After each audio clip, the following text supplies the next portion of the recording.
আভাস মাল্টিমিডিয়া, সৃষ্টিতে দৃষ্টি অটুট। আসসালামু আলাইকুম ওয়া রাহমাতুল্লাহি ওয়া বারাকাতুহু। আলহামদুলিল্লাহ ওয়াসসালাতু ওয়াসসালামু আলা রাসূলিল্লাহ। আম্মা বা'দু ফাআউযু বিল্লাহি মিনাশ শাইতানির রাজীম।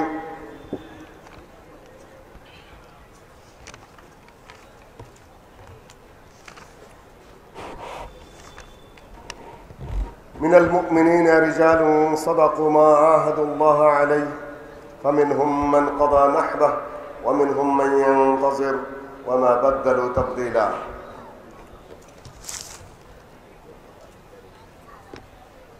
দারুল হুদা ইসলামিক কমপ্লেক্স, বাউশাহ হেদাতিপাড়া, বাঘা, রাজশাহীর ইসলামী সম্মেলন 2021 সালে যা অনুষ্ঠিত হচ্ছে আজ 20 ফেব্রুয়ারি রোজ শনিবার। এর সম্মানিত প্রধান অতিথি মাননীয় পররাষ্ট্র প্রতিমন্ত্রী গণপ্রজাতন্ত্রী বাংলাদেশ সরকার জনাব আলহাজ মোহাম্মদ শাহরিয়ার আলম এমপি, এর সভাপতি সাহেব, সহসভাপতি সাহেব, অতিথিবৃন্দ, বিশেষ অতিথিবৃন্দ এবং যারা এতক্ষণ আলোচনা করলেন এবং যে আলোচকবৃন্দ বসে আছেন, যারা আছেন তাদের নামই বলতে হয়। ব্রাদার রাহুল রয়ে গেছেন এবং রয়ে গেছেন বন্ধুবর ডক্টর লোকমান হোসেন সাহেব, আর বাকি ডক্টর সাহেবকে বক্তৃতা করে চলে গেছেন। ডক্টর লোকমান হোসেন সাহেব আছেন। আপনারা সেই দীর্ঘ সময় যাবৎ আলোচনা শুনছেন, আরো শুনবেন। আমার আগে ছোট ভাই খুব রসে রসে চমৎকার আলোচনা করছিলেন। আমাকে যে বিষয় দেওয়া হয়েছে আজাদি আন্দোলনে আহলে হাদিসদের অবদান, ব্রিটিশদের বিরুদ্ধে আহলে হাদিসদের কার্যক্রম, রাত অনেক, এই গভীর রাতে ঐতিহাসিক এই আলোচনা খুব শোভনীয় এবং সঙ্গত কতটা হবে তারপরে একটু ইশারা দিয়ে আমি আমার বক্তব্য শেষ করবো ইনশাআল্লাহ আজিজ। তবে আপনারা আবার মিষ্টির বিচি খেয়ে ফেলেন না। আমাদের যুগে জ্বর হতো যখন, ম্যালেরিয়া, তখন কুইনাইন খাওয়াইতেন আম্মা, খুব তিতা, খাইতে চাইতাম না, তো মিষ্টির ভিতরে দিয়ে দিতেন, আমি ওই মিষ্টিটাই করে বিচিটা ফেলে দিতাম, জ্বর আর ছাড়ে না। মা কয় তুই মিষ্টি ঠিক মতো খাস না, খাই তো রসগোল্লার বিচি ফেলাই দিয়া, এই জন্য তো জ্বর ছাড়ে না। তো আপনারা এই মাঝখানে আমি একটু বিচি দিব আপনাদের, আগে পরে তো অনেক রসগোল্লা খেয়েছেন, বিচিটুকু একটু কষ্ট করে খাইয়েন, সামান্য কিছু জ্বর জারি ভালো হতে পারে। সম্মানীয় উপস্থিতি, আহলুল হাদিস কি এ নিয়ে আমি বহুবার আলোচনা করেছি, বহু কনফারেন্সে, বহু সমাবেশে। এখানে আবার দৃষ্টি আকর্ষণ করে যেতে চাই, আহলে হাদিস আগে না চার মাযহাব আগে? বক্তব্যটা আমি শুনেছি পাকিস্তানের এক ছেলের, নাম বোধহয় জালাল, আমার ভালো লেগেছে, এই জন্য আমি সেটা আপনাদের সামনে উপস্থাপন করি। ওনারা বলতে চাচ্ছেন চারটাই নহর বেরিয়ে এসেছে কোরআন এবং হাদিসের মহাসাগর থেকে। চার নহরে নিকলে হুয়ে হ্যায় এক সমন্দর সে, এক হানাফি নহর, এক মালিকি নহর, এক শাফি নহর, এক হাম্বলি নহর, চারটা বেরিয়ে এসেছে। তো আহলে হাদিস কাহা হ্যায়? हम कहते हैं कि वही समंदर ही আহলে হাদিস है। যে মহাসমুদ্র থেকে তোমরা বেরিয়ে এসেছো, চার মাযহাব, কোনটা কিছুটা সঠিক পথে চলে বাঁকা হয়ে গেছে, কিছু দূর গিয়ে সেখানে চর পড়ে গেছে, কোথাও ময়লা পড়ে গেছে, কেউ কিছুটা সংশোধিত, কেউ অসংশোধিত অবস্থায় রয়েছে। এইটাই হলো মূল কথা।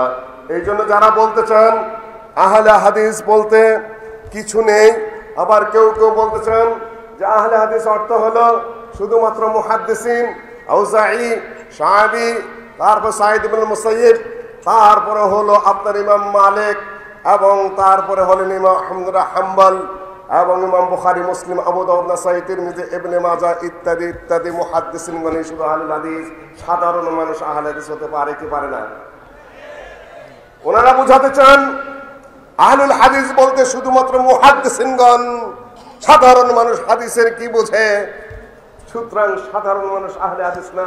সুতরাং আপনার হানাফিও না, শাফিও না, মালিকিও না, হাম্বলিও না, আবার আহলে হাদিস নাম নেওয়াও যাবে না। তাহলে আপনি কি? কাল বলেছিলাম ছাগলের 3 নম্বর বাচ্চা, ওই কাতারে ফেলে দিতে চাচ্ছেন ওনারা। আপনারা কি সেটা মেনে নিতে চান? কে মেনে নিতে চান না? এখনো পর্যন্ত এই দেশের অধিকাংশ কওমি মাদ্রাসার আলেমরা আহলে হাদিস গণকে মানুষ হিসেবেই মনে করে না।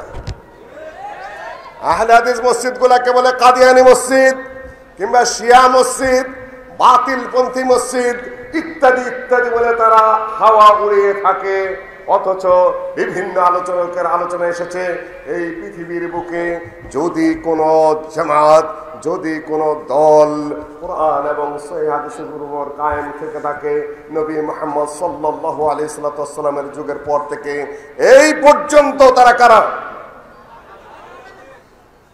ইশারা দিয়ে গেছেন। ইমাম আবু দাউদ বলেছেন আহলুল হাদিস যদি পৃথিবীতে না থাকতো ইসলামই শেষ হয়ে যেত, লাম দারাসাল ইসলাম। ইমাম শাফি বলেছেন আহলুল হাদিস ফিল আরদ কান্নুজুমি ফিস সামা। আহলুল হাদিসরা পৃথিবীর বুকে হলেন এমন যেরকম আকাশের বুকে তারকা। আগের যুগে কম্পাস ছিল না, রাস্তাঘাট চেনার কোনো পথ ছিল না। ওয়ালামাতুন ওয়া বিন-নাজমি হুম ইয়াহতাদুন। রাতের অন্ধকারে বা দিনের বেলায় মহাসাগরে, দিনের বেলায় তো তারকা ওঠে না, রাতের অন্ধকারে পথ চলতে নাবিকগণ তারকার আশ্রয় নিত। কোন তারকা কোন জায়গায় উঠেছে সেই হিসাবে তারা দিক নির্ণয় করত। এই পৃথিবীর বুকে যদি মানুষ সঠিক পথে চলতে চায়, সঠিক দিনের পথে চলতে চায়, সঠিক শরীয়তের পথে চলতে চায়, আখিরাতের সঠিক পথে চলতে চায়, প্রত্যেকটি ক্ষেত্রে যদি শুদ্ধ পথে চলতে চায়, তাহলে তাদেরকে আহলুল হাদিসদের অনুসরণ করতে হবে। একজন তাবে বলেছেন আহলুল হাদিসের একটা মূর্খ, একটা সাধারণ পাবলিক অন্য মাযহাবের আলেমের সাথে বেশি জ্ঞান রাখে। আজকে যদি আমি এইখানে বিরাট নাম করা লোক এনে যদি দাঁড় করে দিতাম আর তিনি যদি বলতেন মহব্বতের সাথে পাঠ করুন আল্লাহুম্মা, সুর উঠবে? বাচ্চা একটা ছেলে বলে দিবে এই বেদাতি মৌলবী কোথার থেকে নিয়ে এসেছে। তাহলে এই ছেলে বেশি জ্ঞানী না মহাপাগড়িয়ালা আন্তর্জাতিক খ্যাতি সম্পন্ন মুফাসসির মুফতি বড় আলেম? কে বড় আলেম? সত্য কথা এটা, শুধু হাসার কথা নয়। বাস্তবতাকে মেনে নিতে হবে সারা পৃথিবীকে। এবং এটা বাস্তব ছিল, বাস্তব আছে, বাস্তবই থাকবে। বহু ইশারা ইঙ্গিত এখানে কথা হয়েছে, ভালো ভালো কথা হয়েছে, এটা কোনো বানাউটি কথা নয়। আর সারা পৃথিবীতে ইসলাম ছড়েছে শুদ্ধ এবং সহিহ ইসলাম কাদের মাধ্যমে ছড়েছে? ভারতে সহিহ ইসলাম কারা নিয়ে এসেছে? ওনারা প্রথমেই শুরু করেন সুফি সাহেবদেরকে দিয়া, বেদাতীদেরকে দিয়া, কবর পূজারীদেরকে দিয়া। ওইটাই যেন ইসলাম। কবর পূজা শুদ্ধ ইসলাম নাকি, মাজার পূজা শুদ্ধ ইসলাম নাকি, ওই ধরনের হুজুরগিরি আর সুফিগিরি ইত্যাদি শুদ্ধ ইসলাম নাকি? শুদ্ধ ইসলাম নিয়ে এসেছেন সাহাবীগণ। আহসানুত তাকাসিম মাকসুদি বলেছেন আমি খুব দ্রুত ভারতে চলে এসেছি, কেন আমার সংক্ষেপ ওই ইতিহাসটুকু দুই একটা লাইন আপনাদের সামনে দিয়ে যেতে হবে। তিনি বলেছেন যে আমি যখন সিন্ধুতে, মুলতান ইত্যাদি এলাকায় আসলাম, তখন আমি দেখলাম যে বিভিন্ন মাযহাবের লোক আছে, কিন্তু এখানে অধিকাংশ মানুষ হলো আহলুল হাদিস। আহলে হাদিস পুরাতন না নতুন? ভারতে আহলে হাদিস পুরান না নতুন? সাহাবীগণ যে ইসলাম নিয়ে এসেছেন সেই ইসলাম কোন সুফিবাদী ইসলাম, কোন মাযহাবী ইসলাম? মাযহাব প্রতিষ্ঠিত হওয়ার আগে ইসলাম ঢুকেছে ভারতে। মাযহাব নামে কিছু ছিল না। সম্মানিত উপস্থিতি, আর তাই বলে কিন্তু আমি মাযহাবকে গালিগালাজ করছি না। হানাফি, শাফি, মালিকি, হাম্বলি আহলুস সুন্নাহ ওয়াল জামাতের অন্তর্গত মূলত তারাও হাদিসকে মাসআলা বের করার মূল সূত্র হিসেবে মানেন। সেই হিসাবে নৈতিকভাবে তারা আহলুস সুন্নাহ ওয়াল জামাতের অন্তর্গত। আমি প্র্যাকটিক্যাল ফিল্ডের কথা বলছি। যদি বলেন যে উপমহাদেশে মাযহাবী ইসলাম প্রথম এসেছে, যদি বলেন সুফিরা প্রথম ইসলাম নিয়ে এসেছে, আমি বলবো এটা সর্বৈব মিথ্যা কথা। এটা ঐতিহাসিক দলিল প্রমাণে টিকে না। সম্মানিত উপস্থিতি, তবে তারপরে মাযহাব ঢুকেছে। শিয়ারা এসেছে, মাযহাব ঢুকেছে, হানাফি মাযহাব এখানে প্রাধান্য পেয়েছে। যেহেতু হানাফিগণ বিশেষভাবে এই জাস্টিসের পদগুলো নিয়ে নিয়েছিলেন, একেবারে ইসলামের প্রথম যুগ থেকেই আব্বাসী যুগে বলেন ইমাম আবু ইউসুফ জজ, ইমাম মোহাম্মদ জজ, অধিকাংশ জজেরা এবং প্রশাসকরা ছিলেন হানাফি মাযহাবের। আমার কথা বুঝতে পারছেন? যারা ক্ষমতায় থাকে তারা নিজেদের মাযহাব ছড়াতে পারেন, নিয়োগ দিতে পারেন। মগরেবে, মরক্কো থেকে নিয়ে শুরু করে স্পেনে মালিকিদের জজ নিয়োজিত হতো। আহলে হাদিসরা বেশি বেশি তাকওয়ার কারণে, পরহেজগারের কারণে তারা জজের পদ নেননি এবং তারা প্রশাসকের পদ সাধারণত নেননি। বসে বসে কিতাব রচনা করেছেন এবং শুদ্ধ আকীদার পথে দাওয়াত দিয়ে গেছেন। এই করার কারণে আহলুল হাদিসদের যে সক্রিয় ব্যাপারগুলা, সক্রিয় সর্বস্তরের যে সুপ্রতিষ্ঠার ব্যাপারগুলা, সেটা ওইভাবে হয়নি। আমার কথা বুঝতে পেরেছেন আপনারা? খুব সংক্ষেপে আমি বলে যাচ্ছি। এখন যেরকম আমরা বলি রাজনীতি করা যাবে না, এই করা যাবে না, সেই করা যাবে না, নির্বাচন হারাম, তারপরে আপনার মানববন্ধন হারাম, আমাদেরকে সকল কিছু থেকে মুখ ফিরিয়ে নিয়ে খালি ওয়াজ শুনতে হবে আর আমাদেরকে বলতে হবে আমরাই খাঁটি সালাফি। শুনছেন কি শোনেন নাই? নীরব, তাই না? ময়দানে এত বিক্ষিপ্ত কথা ছড়ানো হয়, দায়িত্বহীন কথা ছড়ানো হয়, নির্বোধের মতো বক্তব্য ছড়া হয়, বেউকুফের মতো কথাবার্তা বলা হয় যে পাবলিকেশনে প্রশ্ন করে তারা জবাব দিতে পারে না যে কোনটা কি। এক বক্তা আসলে এক কথা, আরেক বক্তা আরেক কথা। সেদিন রাহুলের প্রশ্ন উত্তর আমার ভালো লেগেছে রাজনীতি প্রসঙ্গে।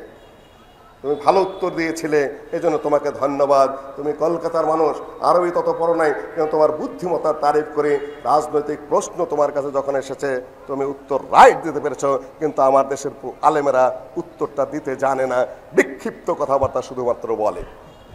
সম্মানিত উপস্থিতি, এগুলা হলে বেহুদা কথা, বাজে কথা। তাই যদি হতো তাহলে ব্রিটিশরা, আমি বলি কয়েক শত, 500-700 বছর ভারত শাসন করেছে কারা? মুসলিমরা না হিন্দুরা? জবাব দিন, খুব দ্রুত আমি বক্তব্য শেষ করব। কারা? কিন্তু সেই ইসলাম কোন ইসলাম? না না না না না, শিয়ারা কিছুদিন শয়তানি করেছে মুলতানে, তবে শিয়ারা ঢুকেছে শাসন ব্যবস্থায়। মুঘল সাম্রাজ্য ধ্বংসই করেছে শিয়ারা। গিয়াসবেগ কান্না, নূরজাহান ইত্যাদি ইরানি শিয়ারা এসে মুঘল সাম্রাজ্যের ধ্বংসের সূচনা করেছে।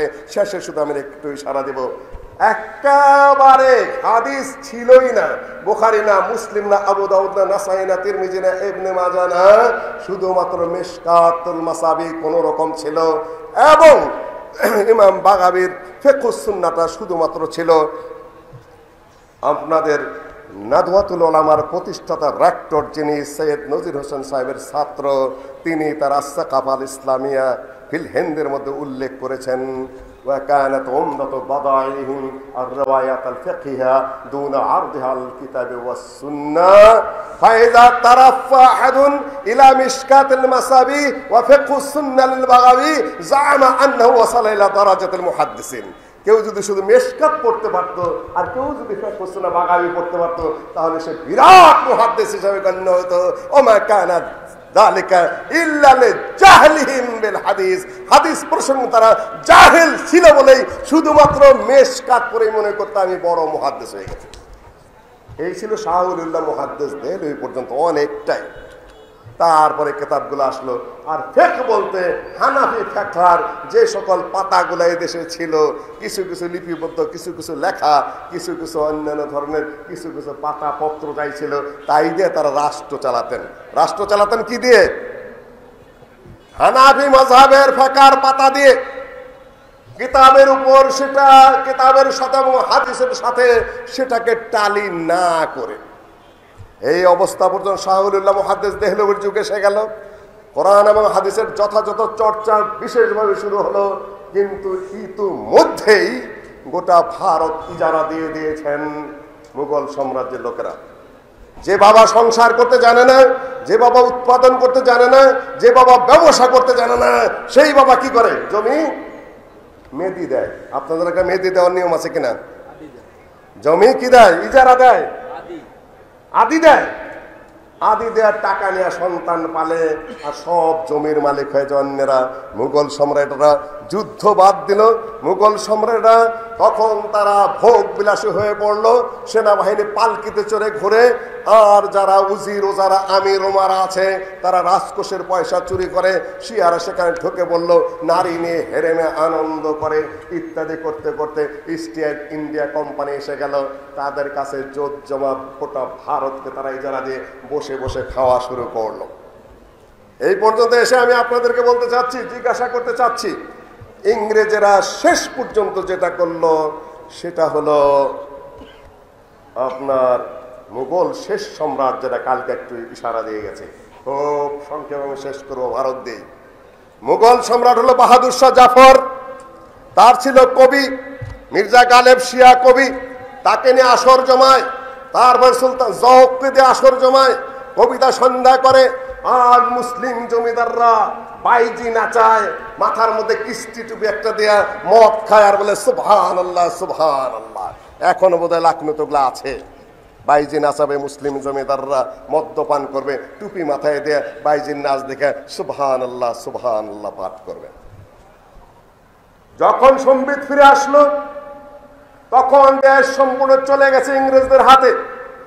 ইংরেজ তাড়ানোর ক্ষেত্রে আহলে হাদিসের অবদান। সুতরাং আমি ইংরেজদের দখলদার কথা একটু খেয়াল করে দিচ্ছি। বাদশা জাফর তখন সচেতন হয়ে গেলেন। মুসলিম কিছু জমিদার আগে আসলেন, হিন্দু কিছু জমিদার আগে আসলেন। টাকা পয়সা নিয়ে সামরিক বাহিনী গড়ে তুলতে হবে। বাচ্চারা তো একটা পয়সা নাই। তখন বলল, আমার পয়সা সব আত্মীয় স্বজনরা লুটপাট করে নিয়ে গেছে, আমার মুকুটটাই তোমরা নিয়ে নাও। যুদ্ধ শুরু হলো 1857 সালে, সিপাহী বিদ্রোহ নামে পরিচিত। পরাজিত হলো মুসলিমরা। তারপরে গিয়ে পালালো বাহাদুর শাহ জাফর, মুঘল সম্রাট, গোটা ভারতের সম্রাট। 10 পুত্রকে অ্যারেস্ট করলো সেখানে। বাহাদুর শাহ জাফরের বিচার করলো। দেশ হলো বাহাদুর শাহ জাফরের, তিনি হলেন গোটা ভারতের সম্রাট। তিনি অপরাধী হলেন কিসের অপরাধে? তিনিই বিদ্রোহ করেছেন। বিদ্রোহ কে করবে দেশে? ইংরেজ ব্যবসায়ীরা বিদ্রোহী না দেশের বাচ্চা বিদ্রোহী? কোন বুঝতেছেন না কিছুই, তাই না? ইংরেজরা আসে ব্যবসা করতে, ওরা বিদ্রোহী না দেশের যিনি রাজা তিনি বিদ্রোহী? আজকে যদি এই দেশে একদল বিদ্রোহী দাঁড়ায়, তারা বিদ্রোহী না শেখ হাসিনা এবং দেশের প্রেসিডেন্ট বিদ্রোহী? কে? কিছুই বোঝেন না। আচ্ছা যাক, বোঝার দরকার নেই, আমি বইলেই যাই। কিছুই না, বুঝতে পারবেন না আমি জানি। কারণ আমার বক্তৃতা করতে হবে, হায়েজের রক্ত কালো হবে, দুর্গন্ধ হবে, এই হবে, আকাশ ভেঙে যেতে পারে, পাহাড় গুঁড়া হয়ে যেতে পারে, সাগর ঝুঁকিয়ে যেতে পারে, হায়েজের রক্ত কাজলা হবে, কাজলা হবে। বলুন ঠিক না ঠিক? এই যে স্লোগান, কে বেউকুফের বেউকুফ, হাম্মকের হাম্মক শ্রোতা। হায়েজ রক্ত কাজলা হবে, দুর্গন্ধ হবে, আকাশ ভেঙে ফেলবো, সাগর শুকিয়ে যাবে, পাহাড় গুড়িয়ে যাবে। ঠিক না ঠিক? কোন মায়ের পুতা শুনতে বলে ঠিক? জুতা মারতো বেটা বেউকুফ মৌলবী, তোমার এটা নিয়ে হায়েজ রক্তের চিৎকার করতে কইছে কারা? গাধা কোথাকার। যেমন হাম্মক শ্রোতা তেমন গাধা মৌলবী। সুতরাং বুঝবেন কি? তুমি পাহাড় ভাঙতেছো, আসমান গুড়া করতেছো, লাঙ্গলের ফাল ঢুকাইতেছো, তেল ফসকিবে না, মাসালা কি, হায়েজের রক্ত কালো হবে না গন্ধ হবে? আল্লাহ নবী বললেন গোপনে। সম্মানিত উপস্থিতি, ব্রেনের উন্নতি ঘটাতে হবে। 10 পুত্রকে জবাই করে তারপরে গামলার মধ্যে করে ঢেকে ঢেকে পাঠিয়ে দিলেন। বাহাদুর শাহ জাফরকে উপহার দিলেন, এগুলা এখন খাও। শেষ পর্যন্ত বিচার হলো, বিদ্রোহের অপরাধে তার মৃত্যুদণ্ড হলো। মৃত্যুদণ্ড মৌকুফ করে দিয়ে পাঠিয়ে দেওয়া হলো কোথায়? বর্মায়, মুঘল সম্রাটকে। সেইখানে তিনি নির্জনে গৃহবন্দী অবস্থায় মারা গেলেন।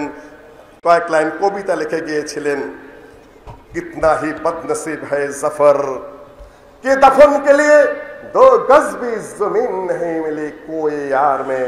জাফর, তুমি গোটা ভারতের সম্রাট ছিলে, তুমি কত বড় বদনসিব যে তোমার নিজের দেশে 4 হাত জায়গাও পেলে না কবরের জন্য, অন্য দেশে মরতে হচ্ছে।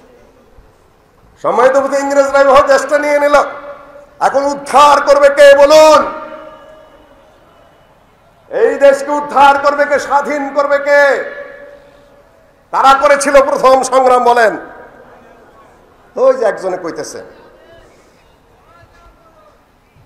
সম্মানিত উপস্থিতি, খুব কেন দিছে আমাকে এই বিষয়ে আমি জানি না, তারপরে আমি একটু জাগরণ আপনাকে দিয়ে যাই। কাফি সাহেবের এই বইটা আহলে হাদিস পরিচিতি, একটা হায়েজের মাসালা নেই, একটা নেফাসের মাসালা নেই, একটা সালাতের মাসালা এর মধ্যে নাই। নবী মুহাম্মদ সাল্লাল্লাহু আলাইহি সাল্লাম যখন বিদায় হজের ভাষণ দিয়েছেন, হজের একটা মাসালা নেই বক্তৃতার মধ্যে। জাতির সামনে কমবেশি 1.25 লক্ষ মানুষের মধ্যে ভাষণ দিচ্ছেন, হজের মাঠে, আরাফার মাঠে, মিনার মাঠে ভাষণ দিচ্ছেন, হজের একটা মাসালা নাই। সেখানে মাসালা হলো তোমরা মারামারি করবে না, কাটাকাটি করবে না, খুনাখুনি করবে না, অনৈক্য করবে না, অর্থনীতির কি হবে, সুদের কি হবে, নারীর কি হবে, খুনের বিচার কি হবে, ইত্যাদি ইত্যাদি। সেখানে যেখানে যে ধরনের ভাষণ, সেখানে সেই ভাষণ দিয়েছেন। কাফি সাহেবের 2টা ভাষণের মধ্যে একটা হায়েজের মাসালাও নেই, একটা নেফাসের মাসালাও নেই। এটা কানে কানে জেনে নেবেন। সম্মানিত উপস্থিতি, এই জন্যই বলছিলাম যে অন্যেরা শাসন ভার নিয়ে নিয়েছিল, আমরা বসে বসে আঙ্গুল চুষেছিলাম, আর এখন ফতোয়া ওড়াচ্ছি যে মানববন্ধন করা যাবে না। কিছু মনে করবেন না, 2-3 দিন আগে ডক্টর মুজাফফর উস্তাদ আমাদের বন্ধু শেখ আব্দুর রাজ্জাক বিন ইউসুফের উপর আক্রমণ হয়েছে। কোথায়? হেনসুগঞ্জে, তাই না? وقال الذين غلبوا على امرهم لنتخذن عليهم مسجدا। 7 জন যে ছেলে গুহার মধ্যে পড়ে গিয়েছিল, তারা ওই যে সুলতান দোকানুসুর আমলের সূরা কাহাবের কিসসা, তারা বলেছিল এখানে আমরা মসজিদ বানাবো। শুধু মসজিদ বানাবেন কেন? ওখানে কাঁচসার মাজার বানাবেন, কেন কাজ ভাঙা পড়ছে না? আক্রমণের জন্য আমরা দুঃখিত, দুঃখ প্রকাশ করেছি। আমার সামান্য সংগঠন যেটা আছে আহলে হাদিস জামাত এবং ছাত্র সমাজ, সে নামে আমরা করেছি যথাসম্ভব, তার প্রতিবাদ যে হারে করা দরকার করেছি। কিন্তু এখন যদি সেই এর মতো বলেন যে জুতা পীরের মাজারের মতো হুজুর ঢেল দিলেন, এই ছিলি কই ছিলি কই, তারপরে দিলেন জুতাতে একটা ঢেল, রংপুর থেকে জুতা নিয়ে দৌড় দিল মুরিদ, চলে গেল সেই নদিয়ায়, সেখানে জুতা পীরের মাজার হয়ে গেল। এখন মার খাবেন বসে বসে। শেখকে কালকেই সামনে নিয়ে বললাম, তার ছেলেকে সামনে নিয়ে বললাম, এটা বলা হয় নাই যে এই তো খালি বুজুর্গের প্রচার করলেন সারা জীবন, মানববন্ধন হারাম, গণতন্ত্র হারাম, নির্বাচন হারাম, আদমের 2য় পুত্রের মতো ভদ্রলোক হয়ে থাকতে হবে। এখন ভদ্রলোক তো হইলেন, মায়ের তো ঠেকলো না, মায়ের তো ঠেকলো না। সাবধানের মায়ের নেই, বর্ধমানে সাহেব বললেন যে মায়েরও আবার সাবধান নাই। এই জন্যই বলেছিলাম শুধুমাত্র বোকা বুজুর্গি হওয়ার নাম আহলে হাদিস নয়, প্রতিরোধ করা শিখতে হবে, সংগঠিত হতে হবে, লড়তে শিখতে হবে। আজকের এই সভাটা বন্ধ করার জন্য কত ধরনের ষড়যন্ত্র চলেছে। ফালতু সাংবাদিক, এ বাংলাও জানে না, ইংরেজিও জানে না, কথা বলতেও জানে না, বেক্কেল বেকুব একটা এসে সাংবাদিক সাজে। তুমি সাংবাদিকের কি জানো? সে বলে এই সম্মেলন হতে দেবে না। কি আমি সাংবাদিক? আসো, তুমি কোথাকার সাংবাদিক? তুমি কি পাস করেছ? সাংবাদিকতার কোন ডিগ্রি নিয়েছ? সাংবাদিকতা প্রসঙ্গে তোমার কোন অভিজ্ঞতা রয়েছে? তুমি কয়টা বই পড়েছ? আসো বাচ্চা বাটা, তোমার সাংবাদিকতা আমি শিখাই। ইসলামী করার জায়গা পাও না, ফালতুগিরি করার জায়গা পাও না। আজকে যদি আহলে হাদিস সচেতন থাকতো, যদি তাদের সেই সক্ষমতা থাকতো, মুজাফফরের লড়তে হতো না, ওই রাস্তার মধ্যে তুমি পায়খানা করতে। হাতরামি করার একটা সীমা আছে। তুমি সাংবাদিকতা করো মুসলমানের বাচ্চা হয়ে, মুসলমানের ঘরে জন্ম নিয়ে, তুমি মুসলমানের মধ্যে সাংবাদিকতা করো। তুমি কত বড় মুসলমান, তুমি কত বড় বেঈমান, তুমি কত বড় মুনাফিক, তুমি কত বড় হারামখোর, তুমি কত বড় প্রতারক।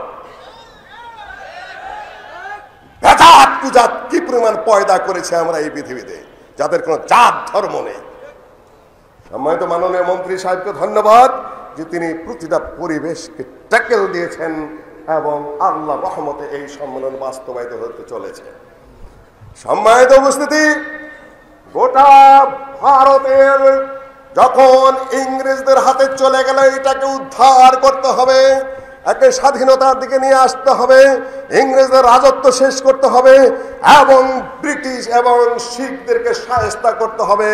এই জন্য সৈয়দ আহমদ বেরলভী একটা বাহিনী গঠন করলেন গোটা ভারতে। মহিউদ্দিন আহমদ সাহেব ইংরেজদের বই সৈয়দ আহমদ অ্যান্ড হিজ মিশনের মধ্যে লিখেছেন যে যে for this purpose he built up a powerful mass movement to emancipate the country from alien rule. গোটা রাষ্ট্রটাকে ইংরেজদের হাত থেকে উদ্ধার করে, শিখদের অত্যাচারের হাত থেকে উদ্ধার করে এমন একটা স্টেট করবেন যেটা functioning according to the Quran and sunnah, Quran এবং হাদিস অনুযায়ী চলবে। সাংবাদিক ভাই আবার রাগ করবেন না, আপনার কোনো নাম ধরে নাই। ঢাকাতেও এমন বহুত ফালতু সাংবাদিকের মুখোমুখি আমাদের হতে হয়। গালিগালাজের আগেও করেছি, যখন ডক্টর গালেব সাহেব আসছিলেন, যখন আব্দুল সামাদ সালাম সাহেব আসছিলেন, মুক্তাঙ্গনে দাঁড়িয়েও সাংবাদিকদের বলেছিলাম যে আসলে তো লেখাপড়া তোমরা করো না, গলার মধ্যে একটা ঝুলাই মনে করে দুনিয়া উল্টে ফেলাবা। কারণ একটাই যে হায়েজ নেফাসের মাস আলানে আমরা খুব ঠিক বেঠিকে আছি এখনো পর্যন্ত। সুতরাং মায়ের খাওয়া ছাড়া সামনে আর কোনো পথ নেই। সম্মানিত উপস্থিতি, বাহিনী গঠিত হলো এই বাংলাদেশের বিভিন্ন জায়গায়, বগুড়ার সন্ধ্যাবাড়ি, বংশালে বংশাকার বংশাল, তারপরে আপনার গোটা চাঁপাইনবাবগঞ্জ এরিয়া, ওদিকে কুষ্টিয়া, পাবনা এলাকায়, তারপরে ইত্যাদি ইত্যাদি বহু জায়গায় গোটা বাংলাদেশি মুজাহিদদের ক্যাম্প ছিল ইংরেজদের বিরুদ্ধে। অত ইতিহাস আমার পক্ষে বলা সম্ভবপর নয়। ইংরেজদের কোপানলে পরে আহলে হাদিসদের কারো ফাঁসি হয়েছে, কারো আন্দামান দ্বীপপুঞ্জে তাকে পাঠিয়ে দিয়েছে, কারো সম্পদ বাজেয়াপ্ত হয়েছে। পাটনায় আজিমাবাদে প্রকাশ্যে ফাঁসিতে ঝুলিয়ে মারা হয়েছে কয়েকজন। রানীর কাছ থেকে পত্র আসলো এদেরকে আর মেরো না, তখন বন্ধ হয়েছে। Ambala trial, Patna trial, Kolkata trial ইত্যাদি অনেকগুলা ট্রায়াল, ভুয়া মামলা তাদের বিরুদ্ধে দিয়ে, ওহাবি মামলা দিয়ে তাদেরকে তছনছ করে ফেলা হয়েছিল। তারপরে রাজনৈতিক আন্দোলন শুরু হয়েছিল। রাজনৈতিক আন্দোলনের নেতৃত্ব দিয়েছেন মৌলানা আকরম খাঁ এবং মৌলানা আল্লামা আবদুল্লাহ আল কাফি সাহেবের বড় ভাই, তিনি হলেন আল্লামা আবদুল্লাহ আল বাকি সাহেব। এই দেশের রাজনৈতিক আন্দোলন বলুন, জিহাদি আন্দোলন বলুন, ইংরেজ তাড়ানোর আন্দোলন বলুন, শাসনতন্ত্রের আন্দোলন বলুন, প্রথম যে পাকিস্তানের শাসনতন্ত্র রচিত হয় সেটাও আহলে হাদিসদের হাতে মোল্লা আবদুল্লাহ আল বাকি এবং মোল্লা আকরম খাঁ হাতে হয়েছে। এখন তো ইল্লা তুমি কি কইতাছো, আমাদের হুজুর না খালি হায়েজ নেফাস কয়, আহলে হাদিস ওইটার নাম। কোথায় আছেন?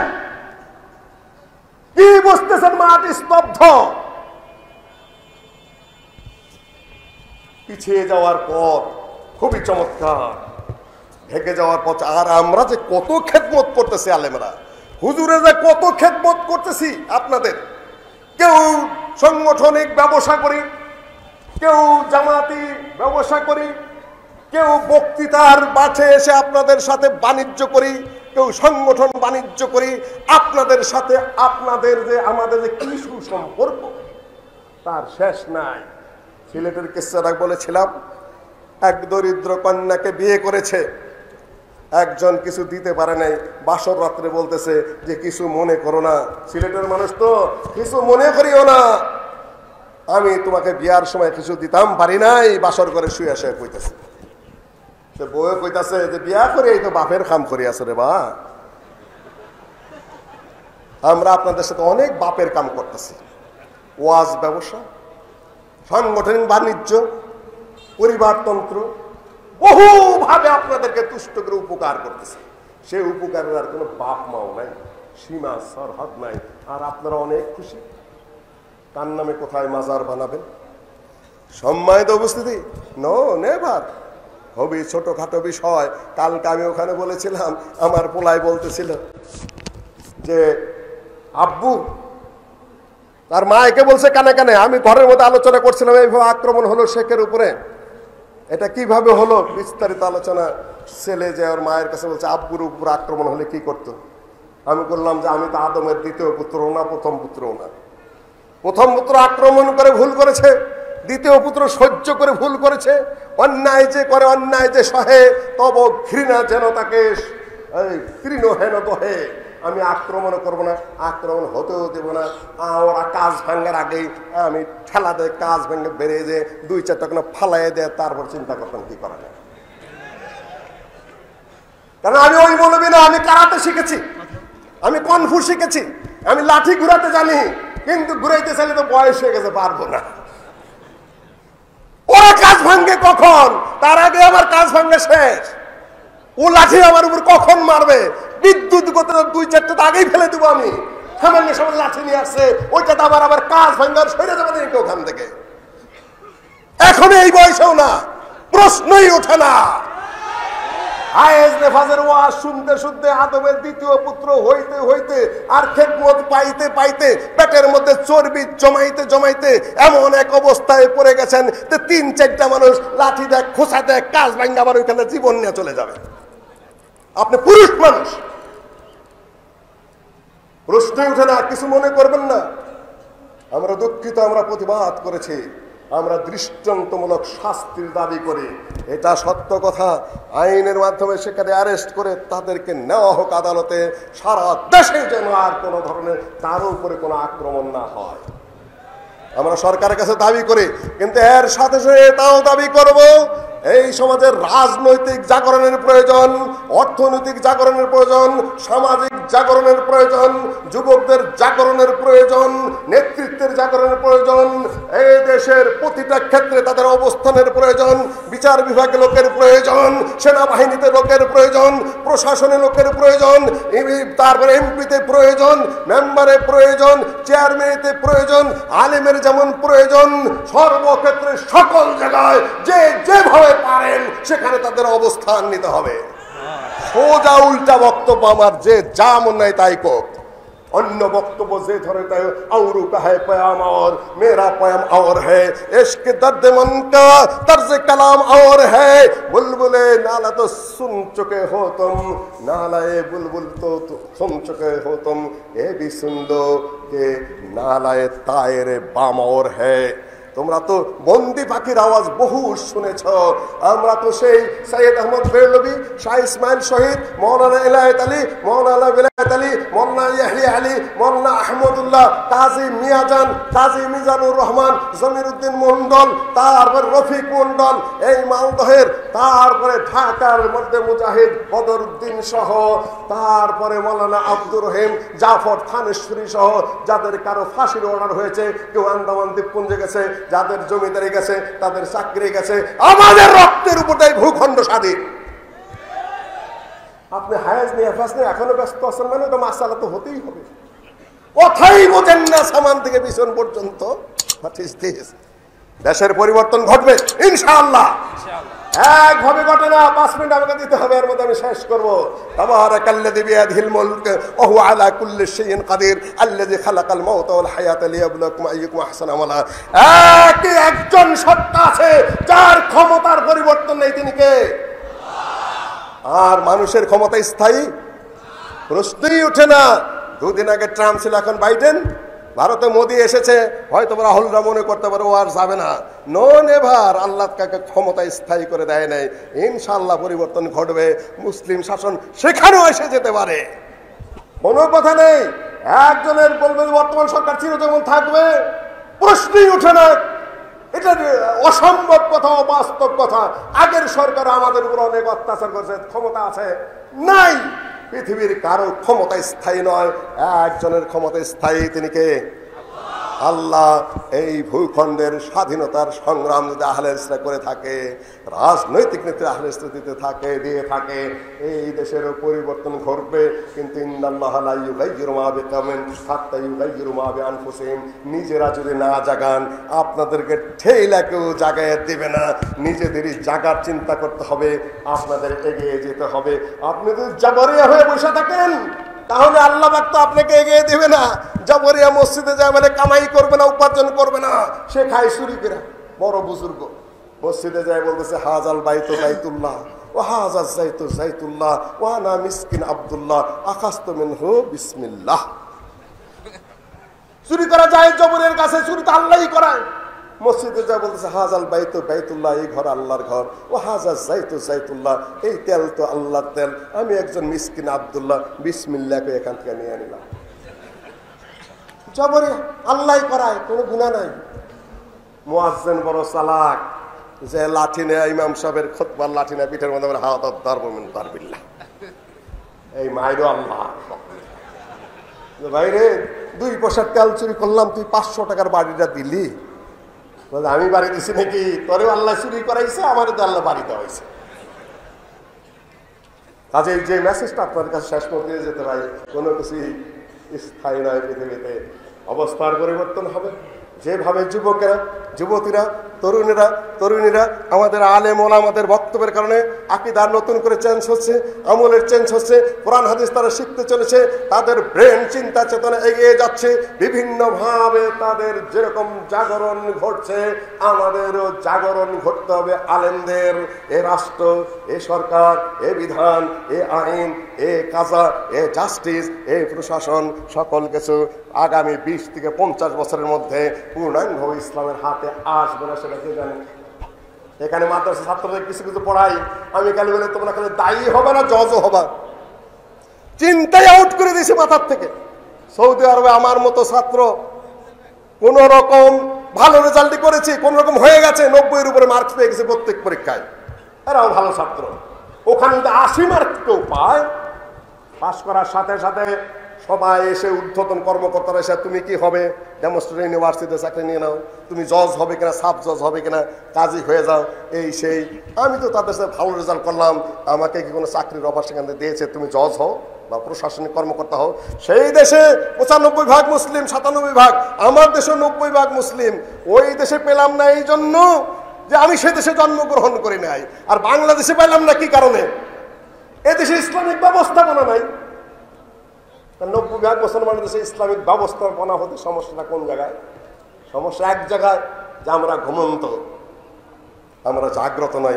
পরিবর্তন হবে ইনশাআল্লাহ, আশা করি আমি, কিন্তু আপনাদের দ্বারা হবে না, কেননা আপনারা এখনো আয়েজ নেফাজের মাসালা নিয়ে ঠিক ব্যাঠিকের মধ্যে আছেন, মাথায় ওখানে কাজ করতেছে না। আল্লাহ আমাদের তৌফিক দান করুন। আকুলে কওলি আস্তাগফিরুল্লাহ আজমাইন। আসসালামু আলাইকুম ওয়া রাহমাতুল্লাহি ওয়া বারাকাতুহু।